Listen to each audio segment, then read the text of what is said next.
Good morning, YouTube. So somebody was asking me the other day, why did I decide to put the mill back in the woods? So I enjoy coming back here.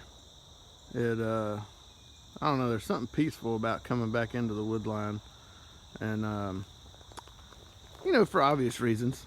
It's not just peaceful, but it's shady back here. So we're outside of Monroe, North Carolina.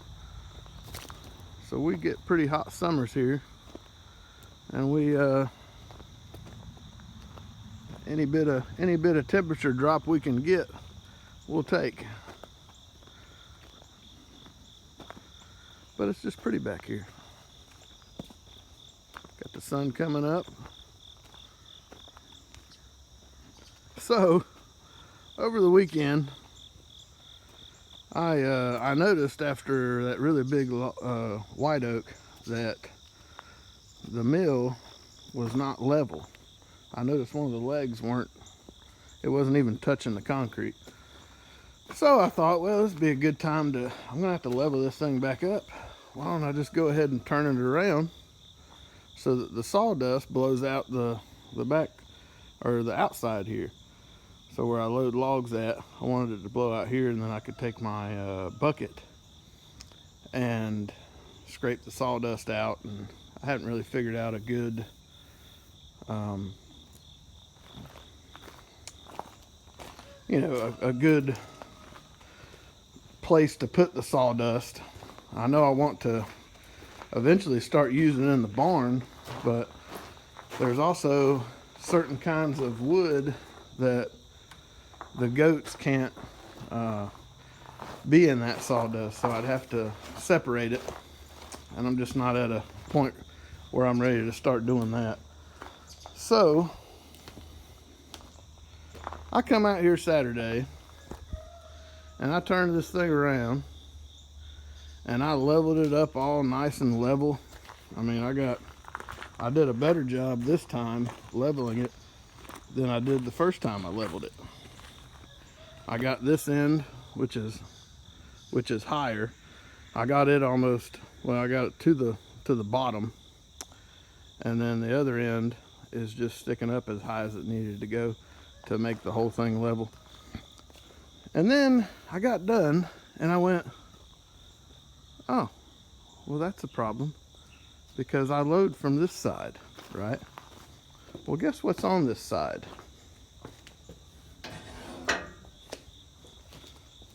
My bars. Had a total brain fart and wasn't thinking about it. So today I gotta decide whether or not I want to mess with this thing some more or give this a go. I bring the logs in with the tractor, so I'm not really rolling them up onto the rail system. I don't have to have the bars on the other side,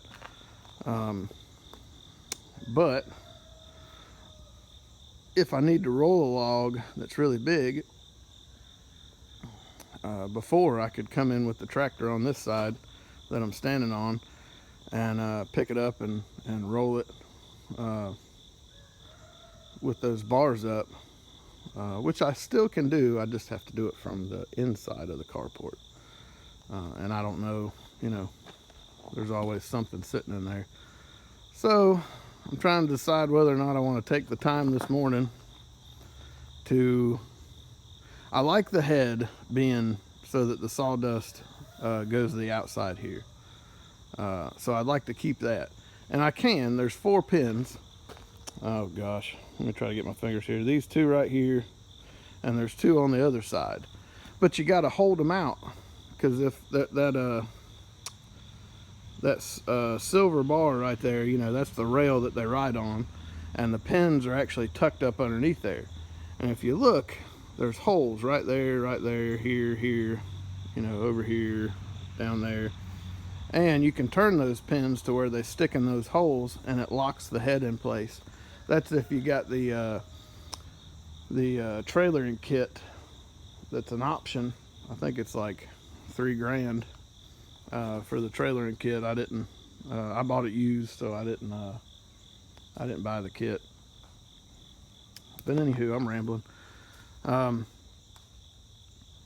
So you can lock the head in place for travel. I did that whenever when we brought it home from Pennsylvania. So I'll be back with you. I'm trying to decide whether or not I want to spend 2 hours taking this head off and setting it to the side, and then picking up the track and rotating it 180 degrees. That's what I mean, in a perfect world, that's the way it needs to be. That way the bars are on the right side, and then of course I'd have to move these two little metal pieces, one on this end and one on the other end down here, because it's got my rope system for the power feed. So there's a rope, in case you didn't notice, there's a rope that runs down this side right there, and it's a pulley system, and it goes around some pulleys, and that's your power feed that makes it go back and forth. So that was my monumental mistake this weekend. I just got ahead of myself. I got pretty involved in, because what I did was I picked up the whole mill with my tractor and just turned it 180 degrees and backed back in the carport over the pad and set it back down. And then the hard part was getting everything level. Mainly, and I don't know, I didn't read the manual, famous last words. So I leveled this end all the way down, and then I came all the way down here, and I brought the feet down, these 2 feet down, until the whole mill was pretty much level. And then I stuck all these feet down. So there's feet here, there, on the other side obviously, there and there, and then I leveled all those. But you know, if you're off a little bit, you know, if you raise this foot up a little bit too much, these will be off the ground, these two. So you gotta, it's a bit of a process. So anyway, I'll get back with you, let you know whether or not I turn this thing around. I might just try to give this a go the way it's set up, because I already got it level. And you know, I watched some, look there, there's a fox right there. Can y'all see it? Nope, that's a coyote. That is not a fox, that's a coyote, I think. Can y'all see him running back here?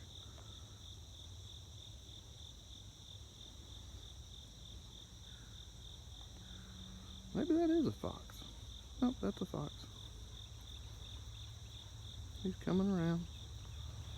I mean, it doesn't give 2 hoots that I'm standing here. Well, he's back behind the tractor somewhere. Here he comes. He comes across there. Does he not even see me? I'm right here, dude. Okay, he sees me now.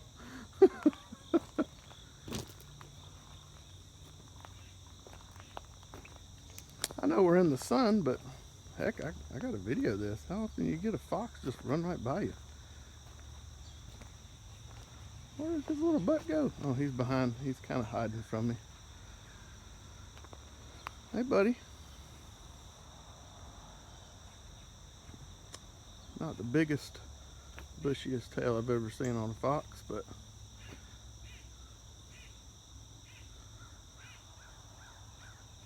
how you doing? You by yourself? Yeah, maybe. I don't know. Oh, he sees his opportunity to get the heck out of Dodge. Now, I don't know if he was trailing some deer or just moseying on around. gonna be honest with you, that has never happened to me before. I've seen foxes out, you know, I do a bit of deer hunting back here. So I've seen foxes back here, but usually you see a fox, if they see you, they're gone. Take another look back here while we're standing here. Don't see nothing else, and we are still zoomed in. So we'll zoom back out. Sorry about that. Well, that was a treat. I ain't gonna lie, that was a treat right there. So anywho, I think what we're gonna do is, I've been itching to saw some logs. I've got these fairly straight red oaks over here. I haven't made any dimensional lumber. So we have already got two logs that we've cut up with the blade that's on there. So I think what we're going to do is we're going to square up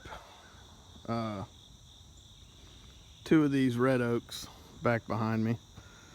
And what I'll do is I'll square up one, I'll take it off, I'll put the other one on there, square it up, and then we're going to put a new blade on, and we'll cut some dimensional lumber for maybe a future build back here. I don't know as if I want to keep the carport or if I want to keep the mill underneath the carport here. I have really limited what I can do with my carport just by having it here. Before, I used to put the trailer on this side over here. This I got a 22-foot equipment trailer that I haul the tractor around with, and then I'd have the tractor over on this side and some implements, and I was able to get everything underneath the carport. Now when I put this carport up, I didn't plan on having a sawmill underneath it, but you know, with this open area here, it still gets a lot of weather coming in on it, and I'd like to build a 3-sided building to put the mill underneath. Now whether or not I do that, I don't know. We'll see what's in the cards.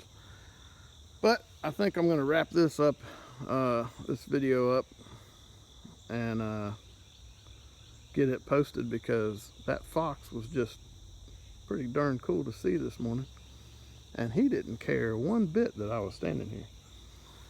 All right, y'all have a good day. We'll see you next time.